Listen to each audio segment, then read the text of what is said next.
Team, here we are. Next episode of our amazing podcast with an amazing human, the general manager extraordinaire, the human that is bringing us breakfast radio every day and a whole range of other services, the human that has allowed us, TGG, to come and partner with them and do this amazing podcast stuff, Nik Stuart. I'm going to invite Nik to start sharing Nik's story about influence soon. And as you know, we're talking about find your influence. How do we as humans have a positive impact on other humans? And I'm going to ask Nik those big questions now. Welcome, Nik Stuart.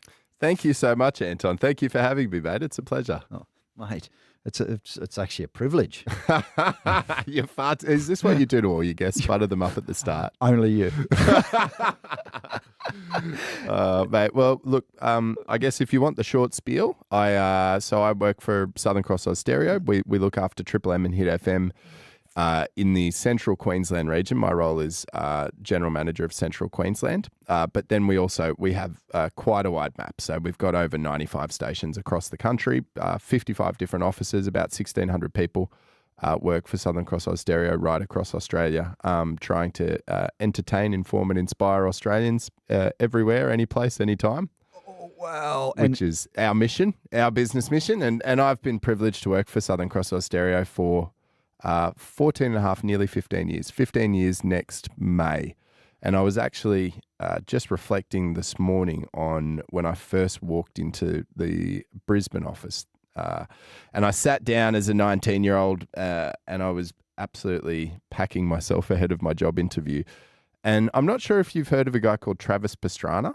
He was a famous sort of extreme sports guru. He's in America. First guy to do a double backflip on a motorbike. Jumped out of a plane without a parachute once and in a famous Red Bull commercial.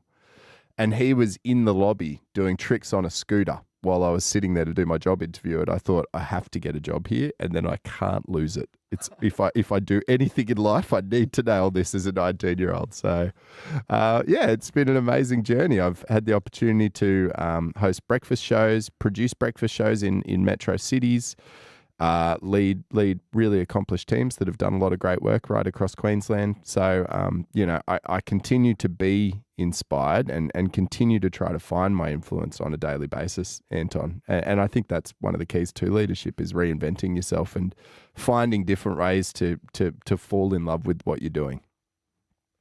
Stop it. Stop it. Our job is done here. You've probably done about 3 leadership coaching sessions for me all in 3 minutes. Reinvent yourself, just fall in love with your job. And once you get a job or make the job that important that you will do whatever it takes to be in it, to be fully in it, and then keep it. How did you influence the interviewers that day? What did you do? What did you say as a 19-year-old? Actually, it's funny. I can't even remember.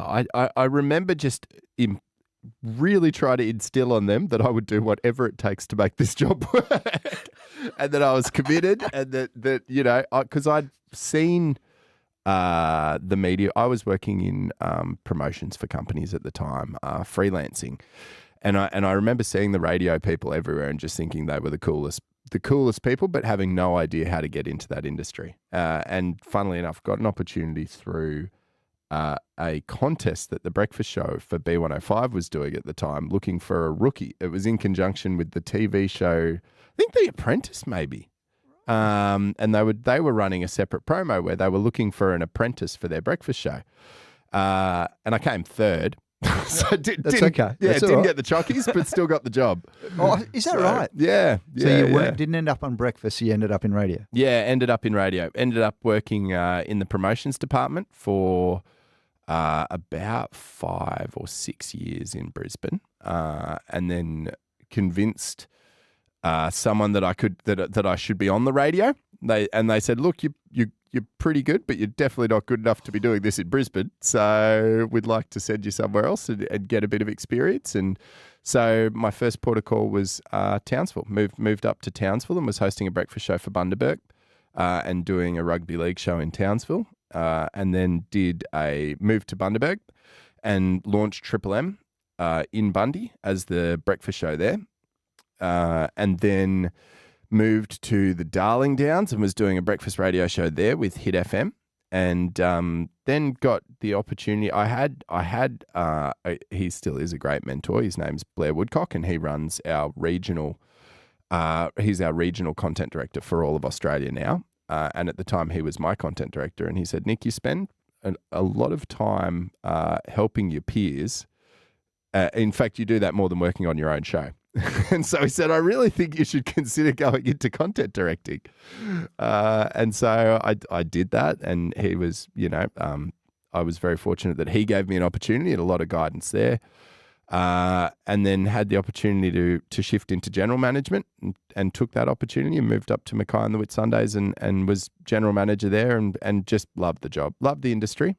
And that's probably the key. I was really fortunate that my parents growing up both worked in industries that they were passionate about and always instilled in me that, passion is far more important than anything else. And if you go find something you love and dedicate yourself to it, the rest will sort of work itself out. As long as you're genuine and you care and you're authentic to yourself, then the rest is going to happen. So, yeah, I was very lucky in that respect. Wow. You've had this behavior modeled. Yeah, that's a really good way to put it, and feel very privileged as a result of that to sort of have that as what I should do as well, and have, found that focus, fell in love with media, fell in love with the way you're able to communicate with the community you're in, and am extremely passionate about continuing that legacy and that tradition.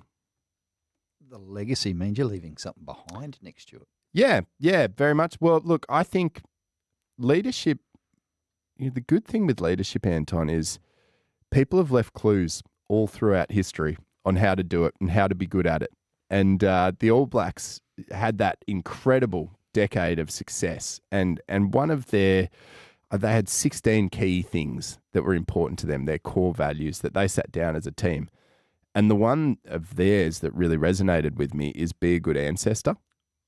And that's something that always sticks with me, is what are you doing today that's going to benefit people in the future? What are the trees you're planting that you're never going to see grow?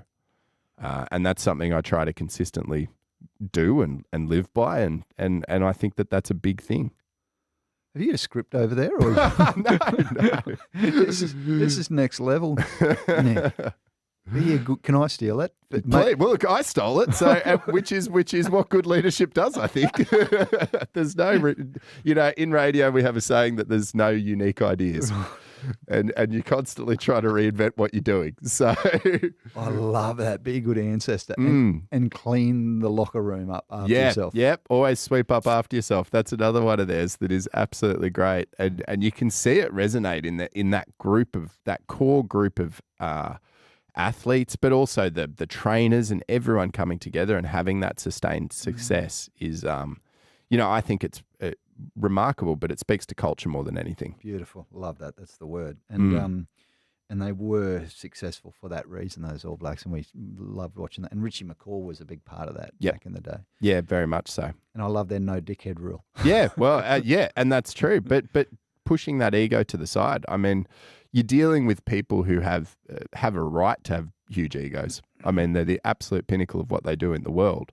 And they come from a country where it is the most important thing in that country. Religion. Exactly, literally. And so to see them still put themselves to the side for the greater good of the team, I think is, really remarkable. My dad comes from a background in motorsports, and so I grew up on racetracks, and he was in big racing teams, in Dick Johnson Racing and in Stone Brothers Racing, and working as a team director for some of those teams. And so I also got to see some great leadership models growing up and got to be around teams and success. So I do, sometimes for my detriment, relate a lot of team building to sport. But I think there's some great parallels you can draw from those things. There's a great broadcaster called Bill Simmons, and he wrote a book called The Book of Basketball. And in it, he talks about the secret. And fundamentally, he looks back at every great basketball team in the NBA history. So you can go back to, the Lakers and the Celtics from the 80s, or the Bulls from the 90s, or the early 2000s Lakers, those dynasties that won championship on championship on championship. And he defined the secret as when everybody in that team is putting the team above themselves. And that for me is you might only get it a few times in your life, but when you've found a team where everybody is willing to put the end goal over their own personal interests or their own needs, you feel success around you. It's not even in question. You know you can turn up and you're going to actually do great things. You feel the success. Yeah, you do. And I'm sure you've experienced that as well, Anton. You can sit in that room and feel you know you're going to be great at what you do. And it's not even in question. It's not something to, I often think success is not something you strive for. It's easy to look at that as a goal, but it's actually just a byproduct of great teamwork. It's if you get the right people and you get the right processes in place, it just becomes a foregone conclusion that you're going to get it. Nick. Stop looking at me like that. No, sorry. Mate, that is, it's a success becomes a foregone conclusion. It's the outcome of great culture. It's the outcome of great teamwork. Yeah. In some way, shape or form, though, this is a GM. The leadership role is to influence, not to do. So you've got to be resourceful, know who can do what, right people, right place, all that sort of stuff. And not be the resource. So you can't dip down and do all that work. So what's it look like to influence success? What did you learn from some of those motorsport teams?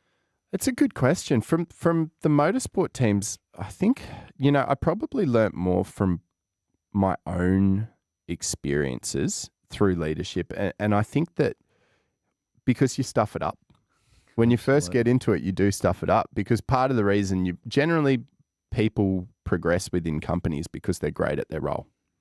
And because you're great at your role, when you step into those leadership roles, you think you should be doing that role and doing it to the highest level above everyone else. And then at some point you have to have a bit of a paradigm shift and go, oh, okay, if I'm sitting around doing this or I'm doing that, not only am I overpaying myself to do that job, but also I'm taking away other people's opportunities to grow and learn and make mistakes and find your blind spots as well, because they're going to have ideas and they're going to have different ways of doing things that are far better than yours. And you're robbing yourself of the opportunity to learn from them if you are stepping in and taking those things. I've got a little, I've got a 6-month-old daughter at home. And my wife and I were talking recently, and we said there's a really big difference between different and detrimental. And it's being able to understand those differences, because if you're seeing something in your team that you think is truly detrimental and you believe it and you've slept on it and you think about it, then you do have a conversation to sort of correct that and you find out a new way or a new process. But if you're seeing something different, it's far better to just let someone run with that, because it could really change the way you're doing things. And it's actually your job as the general. So I see my job as the general manager or the person at the helm of our business unit here in Central Queensland is actually to get other people to get better ideas than I can have coming through our system. And that's the biggest thing, is because I need to trust that I've brought the right people into this team that are going to help me be you never want to be the dumbest person in the room, but at least the second dumbest. Just as long as I can be the second dumbest, Anton, then I'm probably in a pretty good spot. I like it. Highest people smarter than you. Yeah, exactly right. That's the key message. And then the influence is, I think it's, and I know we're singing from the same hymn book on this, because I've seen the amazing content that you put out as well. It's creating a really safe place for people to be themselves and bring out their best qualities. And, I think security and safety are the two key things to getting the best from any individual. Security and safety, psych safety. Which is maybe a bit different to 20 years ago or 15 years ago, when it was, how can we put our thumb on this person and really drive it? But that's right. I'm so happy that leadership has evolved so dramatically over the past 20 years to where we are way more in tune with what brings out the best in people, because that's influence. Like it's and you don't end up with, people feeling overworked, overstressed. People, if they're coming to work, they're coming because they want to be here and they're adults and they've got a job to do, and they know their purpose. That's the bigger thing. If they feel they've got a real purpose in what they're doing, that's what's going to drive performance. Can I steal that too? Sure. Invoice me later. Oh, that's 10%. And they feel purpose driven. They feel like there is a purpose. Exactly. Which really, too, again, and I'm going to keep bringing it back to you because I just know you've got so much to share, and I know you're going to undervalue all your personal contribution to this, right? As all great leaders do. They say it's all about the team. So my job is to hopefully help you feel safe enough to share. How do you, as the leader, help your team find purpose? Like buy into the triple M purpose: inspire, educate, entertain. Like, what do you do as a leader to help your team find purpose so they can be their best selves? Yeah, it's a good question. I had I still have. He's an amazing mentor and he's a friend. His name's Luke Parsons, and he's held some extremely high positions within the audio world in Australia. And he's a real innovator and a thought leader. And fortunately, I got him very early on in my life and my professional career, and he was a real guiding light, but also encouraged me to be bold and courageous. And one thing he always said to me, and I thought he must have stolen it, but I cannot find this quote anywhere, is he would say, know yourself and then you can manage yourself, know others and then manage others. And for me, that I still go back to that all the time. Like, I think the first thing you need to be able to do is really be in tune with yourself. Are you tired? I've had a great case study over the past 6 months, having a young daughter of am I tired? Am I cranky? Am I hungry? Am I consistent in my behaviors? And then trying to manage those. Okay, I'm a bit more flat today, so I need to be more patient. I need to give more of myself. I need to reach more into sort of the basket and know where I'm at. And then I can be consistent, because being consistent is what creates that safe environment for other people to have success. If I'm being consistent, then people know what they're going to get from me, and they can appreciate that and feel safe and secure in that. No one likes that. We've all had the boss that walks in and they're tired, so they're grumpy, so you don't even approach them. You don't want to talk to them today. You're going to try to stay in the corner. You want to stay out of their eyesight. So, you're constantly trying. But that for me is the biggest thing, I think, as a leader, is you have to really be in tune with yourself, and give yourself over to that process to serve and support the people that you have brought into your team. Serve and support. And I love where you sort of said there's some days where it's going to be harder for you to be your best self, and call that out maybe with yourself, because at the end of the day, Nick, as you know, your team don't care whether you slept or not last night. No. Their priority's their priority. Nor should they, because you're the boss. You're big and ugly enough that you should be able to deal with it. That's the biggest thing. There's a reason you're in that role. That's so, right. I live in Yeppoon. Most days I work in Rocky, and that gives me 40, 45 minutes every morning to really have a good conversation with myself and check in and sort of go, what's going on? Where am I at? What am I trying to accomplish today? How many voices? Well, good day's one. Well, it's working for you. Yeah. If they're this quality conversation, keep up the good work. Well, but I think that is because you can do things right 9 times out of 10. And if you get that one wrong conversation, and it's because you've got, I think I try to remind myself that I might be having 5 conversations with 5 different people, but when someone's approaching, when I try to remember how nerve-wracking sometimes it can be to talk to the person leading the business. And so while it might feel like a pretty ordinary or consistent conversation for me, that might be the biggest conversation of that person's day, week. They might not have slept the night before, thinking about how they were going to word it and position it. And so you've got to give them that level of respect and consideration and care, that what they're coming to you with is really, really important to them, and they deserve to be heard on that level. So do you always get it right? No. But do you try to all the time? And when you don't, are you big enough to admit that you didn't and go back to that person and, apologize and try to set things right? So It's hard. It's good. It can be. For me, I think it's time management. Like Time management. you I need love to that. be in control of your time, because if you're back-to-back meetings, you could be walking into that next meeting with the last meeting still in your head, and that's affecting that next meeting, and they don't know that, and they also don't care, and nor should they. So, Wow. Respect, consideration, and care. Wow. Respect that they're another human being who have got needs from themselves. Consider what they might be, and then care enough is give people the time that they need to be able to share with you what's going on for them.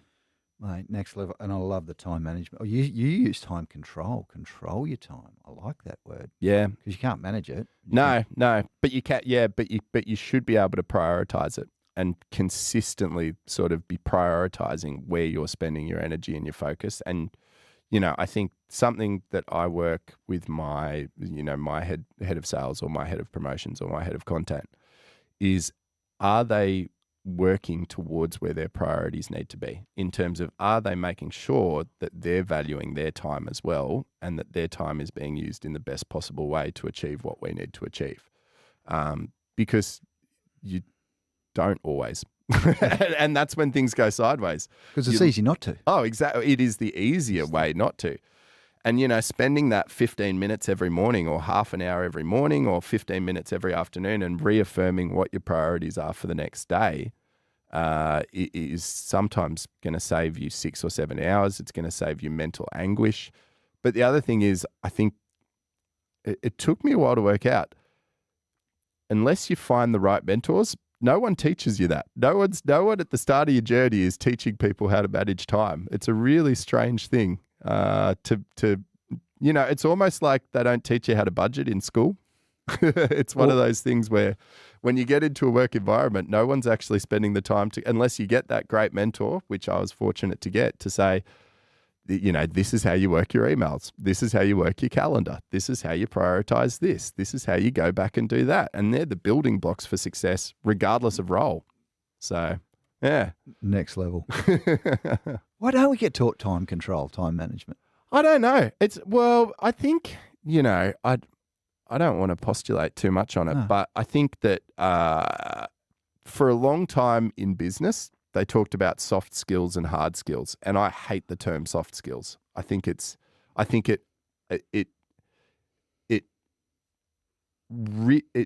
what would you say? I think it undervalues what it is. Right. Which is because for me, they're social skills. Like, managing your time is something that is a social skill. You need to be able to prioritize for you to be able to, and you need to be able to communicate, and you need to be able to have emotional intelligence. And those skills actually will set you up for success regardless of the role you're in. And especially if you're in leadership in any role, those are the critical ones. And so for too long, I think we spent time prioritizing hard skills. Can this person do this? Are they competent in this? I'd much rather hire someone with fantastic social skills who is coachable. And you can train those hard skills because if they've got a great level of intelligence or emotional intelligence, they'll know what their limits and their boundaries are, and they're actually able to have success regardless of what it is. So, yeah, I think that's probably part of the reason why. And also, I'm not sure. You would know better than me, Anton. Why do you think? Mate, I tell people in LinkedIn every day, Nick, I'm intrigued by your story. What do I think in answer to that question? And very quickly, well, let me just talk about those soft skills and hard skills. Seeing you asked, I'm with you. It's about people. We might call it people skills. I say it's all about the art of the conversation.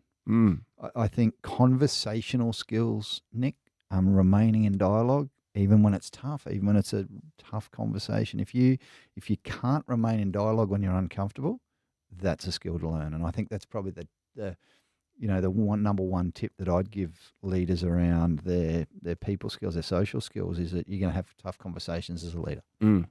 Get used to it. The better you get at it, the easier life's going to be. So, and I think you're right. Soft skills does undervalue, and I hear a lot of leaders say that.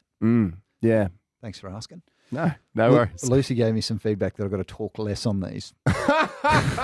Thank you, Lucy Carter. Shout out to Lucy Carter all the way from Triple M, who helped Nick and I get together. Oh, that's funny. She's great. Lucy's amazing at what she does. And Lucy is someone who's very good at having crucial conversations or genuine conversations. Absolutely. And doing it in a respectful way, Oh. which is the key, I think, to having a genuine conversation. Caring. So, very caring, very much so. And because generally when you're a leader and you're having that conversation, it comes from a place of care. It comes from a place of you seeing an opportunity for that individual to improve. And so it's never coming from a bad spot. Yeah, at the start, when you're becoming in those leadership roles and moving into them, they suck. You feel bad. You don't feel good. It's never a good thing. But when you actually break through that boundary and realize that you're doing it from a place of caring for them and wanting to see them improve as an individual, and you're able to set it up with them that way because you can have the genuine conversation and you've built a cachet of trust there where they know that you're saying it because you want them to be better. Then the hard conversations become easy. Build a cachet of trust. Mm. Quotable. Someone said to me one time, Nick, and I'm going to say this exact to you, word for word. You speak in media bites. Well, I've been 15 years. Hopefully I've learned something at this point. You nail it. You know, like we could take, there's probably 20 or 30 sound bites from this that, you could write a whole article on just each one of those sound bites. As long as they're good articles. As long as it's not, do not do this. Or hey, I'll take care of it first. No. Yeah, exactly. Build a cachet of trust. I've got to write as we talk. Nick, I'm trying to multitask here. What's beautiful is without even saying it, you've sort of shared so much in this half to 40 minutes around you're influenced by your parents, you're influenced by a racing team, you're influenced by that particular leader who you had, which I did write their person. Luke. Luke. Yep. Luke Parsons. Luke Parsons, thank Blair you. Woodcock, yeah. And Blair. Yeah, that's what I firmly believe. I was reflecting on it this morning when I was thinking about coming and doing this with you, and I think the biggest thing about leadership is you have to find that influence from people who've done it. It is mentorship. It is learning. It's so much quicker and less painful to learn from someone else than to go make those mistakes yourself. So if you can find those right people that you trust and that have instilled trust in you to give you that information, but also, the incredible books that are out there, Good to Great, 7 Habits of Highly, all of those things out there have built this incredible platform for us all to be such evolved, dynamic leaders if we take the time to get into it and take on board those learnings and go, oh, maybe there is something to this. And then go and try those things. Yeah, exactly. Yeah. I love it. Absolutely. And I'm a what's your why sort of person, and I'm a radical candor from Kim Scott. That cachet of trust, care first before you challenge directly. Love some of the stuff that's out there now. And I've got to say, Southern Cross Austereo, the company I work for, does such an incredible job of equipping their leaders with the right tools and the right systems and the right ways to communicate, which is, I think, critical for any major business is investing in that, because you have company values for a reason, and they're either just a bit of paper on the wall or they're things you live and breathe every single day. And I believe that we do that in this company. I believe that, we put effort into it. And if you're putting that effort in, then your leaders find themselves, because they're coming from within your company and they already know your values and they know your systems and they know the way you operate, and you're doing business in a way that is, moral and ethical. And they're the biggest things I think that people look for in business. Oh, 100%. Can I know, like, and trust the human that I'm sitting across the room Exactly. From? Yeah, exactly right. Moral and ethical. And a quick shout out to SCA, like Rob Hurst. What a great human. Yep. Rob committed 6 months ago to finding us some great podcast guests, and from you to the other people that we're talking to today, COOs and CEOs, and Rob Hurst was great, and so you're a business that makes a commitment and then stands by it. So it's nice to see that reflected in behaviour. You talk about legal, moral and ethical, and then when it shows up, that's a big deal. Well, that's the biggest thing, isn't it? Like, you can talk about them, but are you accountable? Are you authentic to yourself? Those are the big things. Do you show integrity?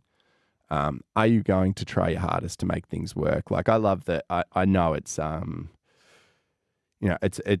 was going to say an older one, but, the 4 agreements, those things that you make with yourself, are you going to be impeccable with your word?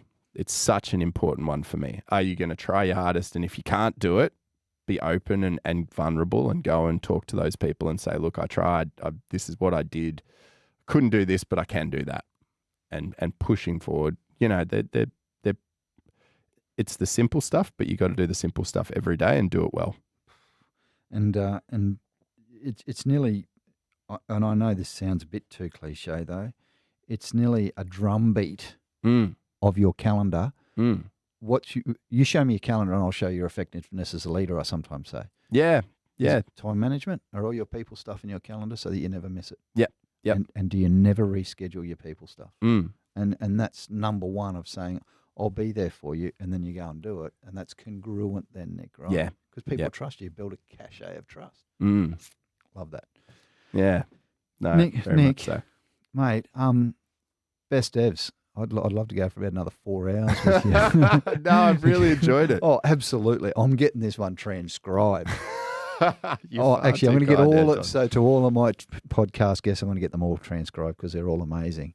I've really enjoyed this conversation, Nick. You and I probably built a bit of a relationship the last time we were together. And what I love, can you just share very quickly when you walked in, is that all right? Because I think that summarizes a lot of the stuff you've talked about. When I walked in and said I've had a double shot espresso, I need to come in. Because last time you were a bit flat. I did, yeah. I listened back and I went, I was a little bit flat there. And I'm critical of, you're always critical on yourself. Of course. So, yeah, I went, I want to be up. And Anton's an up guy and, make sure that I'm giving the best version of myself and representing myself well. And you have done that so well. Oh, thank you, mate. And is that a bit of preparation? So what did you do to prep? What did you do to get up very quickly? Yeah, it is. Look, I always, again, another great mentor said to me that nerves are just wanting to do a good job. And so, the way to overcome nerves is to over-prepare yourself. So I, obviously, on my drive in, on my check-in with myself this morning, had to think about what we could potentially talk about. And then made sure that I had a coffee at this time, made sure I managed my time around it, made sure that I was comfortable coming in here. And in a place where I could feel open and vulnerable and represent myself. And your organisation. Yeah, exactly. Over-prepare so that I give a good self-representation and an amazing organisational representation. Nick. It's been a pleasure. Mic drop moment. It's been an absolute pleasure. Thank you so much for joining us. You're a legend. Thank you.